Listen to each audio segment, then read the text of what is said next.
게임할 때 공격력만 만렙으로 찍고 방어구는 하나도 안 입은 채 보스몹을 만나러 가시나요? 주식시장이라는 거대한 전쟁터에서 광역 데미지가 터질 때 내 자산을 한 방에 전멸 KO 당하지 않게 지켜줄 신급 방어구가 있습니다. 바로 채권입니다. 주식을 살 때는 회사의 주인이 되어 대박을 노리지만 채권을 살 때는 은행 예금처럼 안전한 이자를 노린다는 직관적인 차이점이 있죠. 흥미롭지 않나요? 오늘은 원금 보장의 이자까지 챙길 수 있는 채권 투자의 모든 것을 파헤쳐 보겠습니다. 채권이란 정부나 대기업이 거대한 자금을 빌리면서 발행하는 공식 차용증이자 계약서입니다. 발행 주체가 명확해서 부도 확률이 극히 낮고 주식보다 훨씬 안전하죠. 마치 넷플릭스나 유튜브 프리미엄 같은 구독 서비스를 이용하는 것과 비슷하다고 생각하시면 됩니다. 매달 일정한 금액을 내고 서비스를 이용하는 것처럼 채권도 정해진 날짜에 이자를 받을 수 있는 것이죠. 개별 채권을 고르기 어렵다면 채권형 ETF를 활용할 수 있습니다. 마치 여러 종류의 과자를 묶어놓은 모둠 과자 세트처럼 채권형 ETF는 여러 채권을 묶어 주식 앱에서 한 주 단위로 편리하게 사고 팔 수 있도록 만든 상품입니다. 여기서 중요한 투자 인사이트. 주식시장이 폭락해서 중앙은행이 기준금리를 내리면 이미 높은 고정 이자의 연 4%를 주기로 확정되어 있던 기존 채권의 몸값 채권 가격은 반대로 껑충 뛰어오릅니다.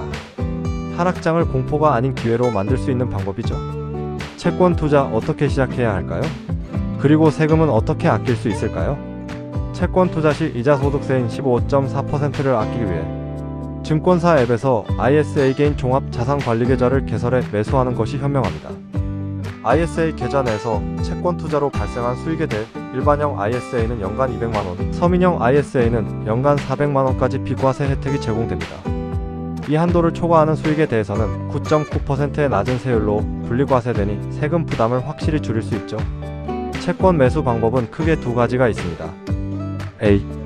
일반 채권 직접 매수 증권사 MTS의 금융상품 채권, 장외채권 메뉴에서 만길, 투자 수익률 YTM, 이자 주기를 꼼꼼히 비교한 후 1,000원 또는 10,000원부터 소액으로 시작할 수 있습니다. B. 채권형 ETF 매수 주식 주문창에서 AC, 미국 30년국 채액티브 또는 TIGR, 미국 30년국 채환해지 등을 검색하여 일주 단위 약 1만원 내외로 실시간 거래가 가능합니다. 자산 배분 어떻게 해야 할까요? 자산의 울타리를 치는 60대 40 법칙을 기억하세요. 자산의 60%는 주식에 넣어 성장을 추구하고 40%는 안전자산인 채권에 넣어두는 원칙입니다. 6개월 주기로 리밸런싱하는 실무도 중요합니다. 예를 들어 주식 폭락으로 자산 비중이 50대 50으로 깨졌을 때 가격이 올라 튼튼하게 버텨준 채권을 일부 팔아 수익 실현, 바닥에 떨어진 싼 주식 박앤세일을 추가 매수하는 것이죠. 하락장 방어와 저점 매수를 동시에 달성할 수 있습니다.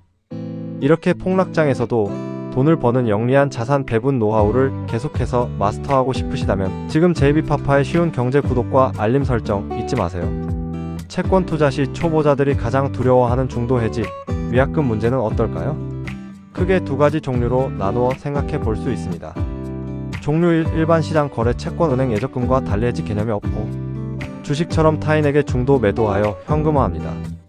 정해진 페널티는 전혀 없으며 보유했던 일수만큼의 이자는 이랄 계산되어 전부 입금됩니다. 단, 시장 금리가 오르면 채권 가격이 떨어져 만기 전 매도 시 원금 손실을 볼 수 있고 금리가 내렸을 때 팔면 웃돈 시세 차이까지 챙길 수 있다는 가격 위험의 원리를 기억해야 합니다.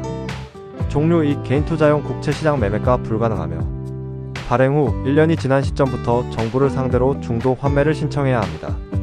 만기 전에 해지하면 정부가 약속한 연복리 혜택과 가상금리가 전부 박탈되며 오직 표면금리의 달리로 계산된 적은 이자만 받게 됩니다.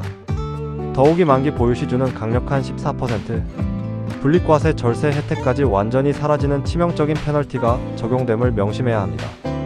만기까지 돈이 묵혀도 상관없고 연복리를 원하면 개인 투자용 국채를 중간에 언제든 시장 상황을 보며 주식과 교환하거나 자유롭게 현금화하고 싶다면 일반 장외채권이나 채권형 ETF를 선택하라는 것이 저의 실무 요약 지침입니다. 오늘 영상이 도움이 되셨다면 좋아요를 부탁드립니다. JB파파는 다음에 더 유익한 정보로 돌아오겠습니다. 감사합니다.